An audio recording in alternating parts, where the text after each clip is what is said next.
would typically add axles until the maximum weight in any one axle was acceptable to the railroad's maximum axle loading. A locomotive with a wheel arrangement of 2 lead axles, 2 drive axles, and 1 trailing axle was a high-speed machine. 2 lead axles were necessary to have good tracking at high speeds. 2 drive axles had a lower reciprocating mass than 3, 4, 5 or 6 coupled axles. They were thus able to turn at very high speeds due to the lower reciprocating mass.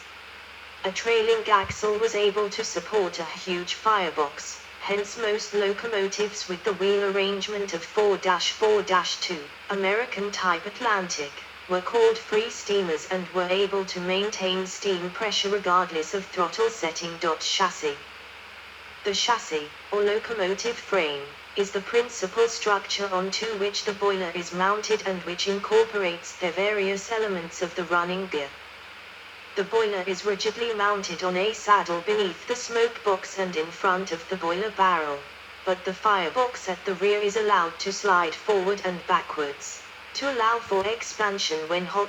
European locomotives usually use plate frames, where 2 vertical flat plates form the main chassis, with a variety of spacers and a buffer beam at each end to form a rigid structure. When inside cylinders are mounted between the frames, the plate frames are a single large casting that forms a major support element. The axle boxes slide up and down to give some S-sprung suspension, against thickened webs attached to the frame, called horn blocks. 30. American practice for many years was to use built-up bar frames, with the smoke box saddle forward/cylinder structure and drag beam integrated therein.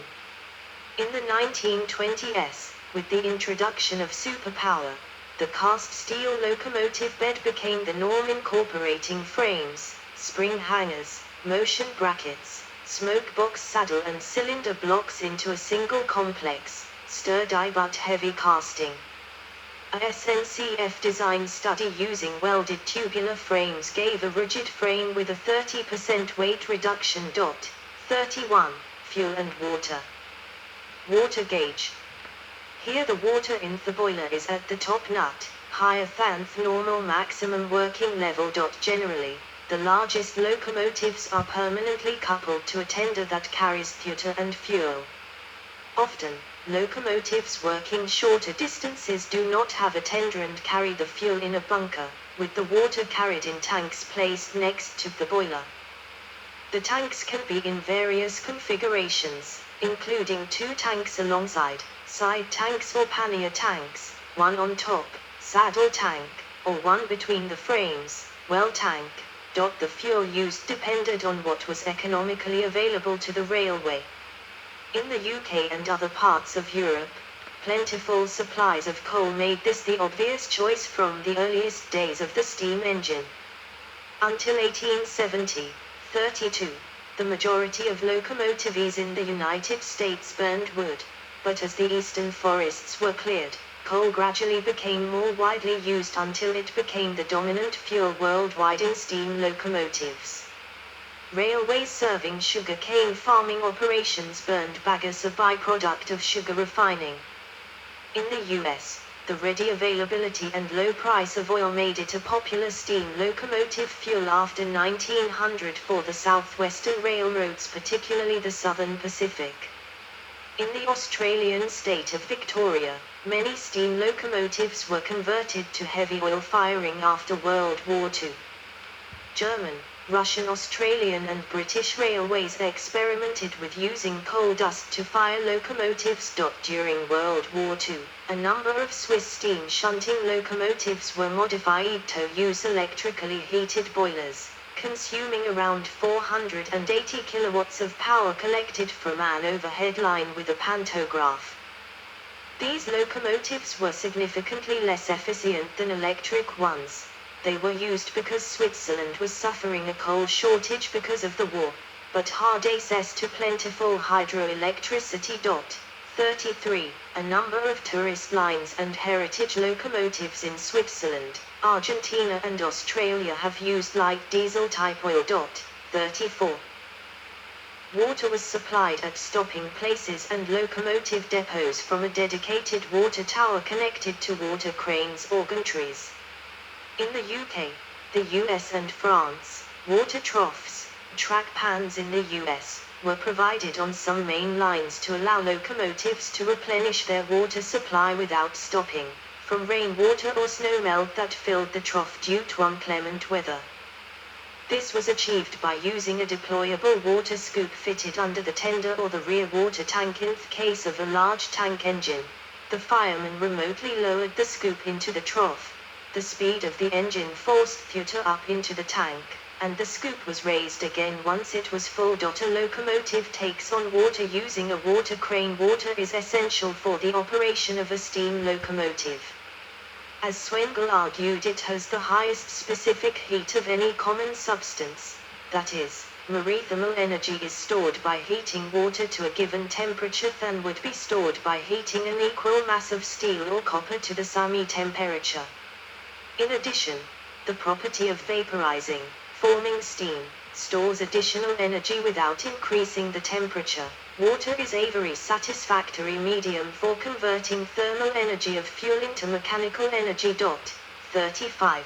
Swengel went on to note that at low temperature and relatively low boiler outputs, good water and regular boiler washout was an acceptable practice, even though such maintenance was high. As steam pressures increased, however, a problem of foaming or priming developed in the boiler, wherein dissolved solids in the water formed tough-skinned bubbles inside the boiler, which in turn were carried into the steam pipes and could blow off the cylinder heads. To overcome the problem, hot mineral concentrated water was deliberately wasted, blown down, from the boiler periodically. Higher steam pressures required more blowing down of water out of the boiler. Oxygen generated by boiling water attacks the boiler, and with increased steam pressure the rate of rust, iron oxide, generated inside the boiler increases. One way to help overcome the problem was water treatment. Swengel suggested that these problems contributed to the interest in electrification of railways. 35. In the 1970s, L.D. Porter developed a sophisticated system of heavy-duty chemical water treatment, Porter treatment, that not only keeps the inside of the boiler clean and prevents corrosion, but modifies the foam in such a way as to form a compact blanket on the water surface that filters the steam as it is produced, keeping it pure and preventing carryover into the cylinders of water and suspended abrasive matter. 36, 37. Crew. A locomotive crew in France. A steam locomotive is normally controlled from the boiler's back head, and the crew is usually protected from the elements by a cap. A crew of at least 2 people is normally required to operate a steam locomotive. 1. The train driver or engineer, North America, is responsible for controlling the locomotive's starting, stopping and speed, and the fireman is responsible for maintaining the fire, regulating steam pressure and monitoring boiler and tender water levels. Due to the historical loss of operational infrastructure and staffing, preserved steam locomotives operating on the main line will often have a support crew traveling with the train. Fittings and appliances. All locomotives are fitted with a variety of appliances. Some of these relate directly to the operation of the steam engine, others are for signaling, train control or other purposes. In the United States, the Federal Railroad Administration mandated use of certain appliances over the years in response to safety concerns. The most typical appliances are as follows: steam pumps and injectors. Water, feed water, must be delivered to the boiler to replace that which is exhausted as steam after delivering a working stroke to the pistons. As the boiler is under pressure during operation, feed water must be forced into the boiler at a pressure that is greater than the steam pressure, necessitating the use of some sort of pump. Hand-operated pumps sufficed for the very earliest locomotives. Later engines used pumps driven by the motion of the pistons, axle pumps, which were simple to operate, reliable and could handle large quantities of water, but only operated when the locomotive was moving and could overload the valve gear and piston rods at high speeds. Steam injectors later replaced the pump, while some engines transitioned to turbo pumps. Standard practice evolved to use two independent systems for feeding water to the boiler, either to steam injectors or, on more conservative designs, axle pumps when running at service speed and a steam injector for filling the boiler when stationary or at low speeds. By the 20th century, virtually all new-build locomotives used only steam injectors. Often one injector was supplied with live steam straight from the boiler itself, and the other used exhaust steam from the locomotive's cylinders, which was more efficient, since it made use of otherwise wasted steam, but could only burst when the locomotive was in motion and the regulator was open. Injectors became unreliable if the feed water was at a high temperature, so locomotives with feed water heaters, tank locomotives with the tanks in contact with the boiler, and condensing locomotives sometimes used reciprocating steam pumps or turbo pumps. Vertical glass tubes, known as water gauges or water glasses, show the level of water in the boiler and are carefully monitored at all times while the boiler is being fired. Before the 1870s, it was more common to have a series of tricocks fitted to the boiler within reach of the crew. Each tricock, at least 2 and usually 3 were fitted, was mounted at a different oval. By opening each tricock and seeing if steam or water vented through it, the level of water in the boiler could be estimated with limited accuracy. As boiler pressures increased, the use of tricocks became increasingly dangerous, and valves were prone to blockage with scale or sediment, giving false readings. This led to their replacement with the sight glass. As with the injectors, 2 glasses with separate fittings were usually installed to provide independent readings. Boiler insulation. The term for pipe and boiler insulation is lagging, 38, which derives from the cooper's term for a wooden barrel stave. 39. 2 of the earliest steam locomotives used wooden lagging to insulate their boilers. The Salamanca, the first commercially successful steam locomotive, built in 1812, 3, and the Locomotion No. 1, the first steam locomotive to carry passengers on a public rail line. Large amounts of heat are wasted if a boiler is not insulated. Early locomotives used lags, shaped wooden staves, fitted lengthways along the boiler barrel, and held in place by hoops, metal bands. The terms and methods are pharmacoloperage. Lagging on early steam locomotives. File Blenkinsop's rack locomotive. The Salamanca, 1812. Locomotion No. 1. Locomotion No. 1, 1825. Stephenson's Rocket, 1829. Rocket, 1829, a replica. Improved insulating methods included applying a thick paste containing a porous mineral such as kselga, or attaching shaped blocks of insulating compounds such as magnesia blocks. 40. In the latter days of steam, mattresses of stitched asbestos cloth stuffed with asbestos fiber were fixed to the boiler, on separators so as not quite to touch the boiler. However, asbestos is currently banned in most countries for health reasons. The most common modern-day material is glass wool, or wrappings of aluminium foil. The lagging is protected by a close-fitted sheet metal casing, 41, known as boiler clothing or pleading. Effective lagging is particularly important for fireless locomotives. However, in recent times, under the influence of L.D. Porter, exaggerated insulation has been practiced for all types of locomotive on all surfaces liable to dissipate heat, such as cylinder ends and facings between the cylinders and the main frames. This considerably reduces engine warm-up time with a marked increase in overall efficiency. Safety valves. The boiler safety valves lifting on 60163 Tornado, creating a false smoke trail. Early locomotives were fitted with a valve controlled by a weight suspended from feet of a lever, with the steam outlet being stopped by a cone-shaped valve. As there was nothing to prevent the weighted lever from bouncing when the locomotive ran over irregularities in the track, thus wasting steam, the weight was later replaced by a more stable spring-loaded column, often supplied by Salter, a well-known spring-scale manufacturer. The danger of these devices was that the driving crew could be tempted to add weight to the arm to increase pressure. Most early boilers were fitted with a tamper-proof lock-up direct-loaded ball valve protected by a cowl.